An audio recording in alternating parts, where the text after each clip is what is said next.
Hey guys, I'm going to show you how to set yourself to invisible, idle, or do not disturb on Discord. Click your user profile area at the bottom left to open the profile menu. Click on your current status, in this case online, then select Do Not Disturb from the list.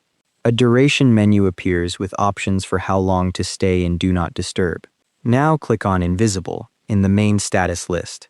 Next, select for 3 days from the duration options. Click anywhere outside the menu to close it and apply your new status. Your status badge on your avatar updates immediately to reflect whichever mode you've chosen. Do Not Disturb shows a red circle. Invisible makes you appear offline with a gray hollow circle, and Idle displays a yellow crescent moon. If you want to clear a timed status early, just open the status menu again and select a different one, or click Clear Status at the top. Keep in mind that Invisible hides your online presence completely, so you won't appear in member lists and won't send read receipts, but you can still use Discord normally. Do Not Disturb silences all notifications but keeps you visible as online with the red badge. Thanks for watching, hope this helped.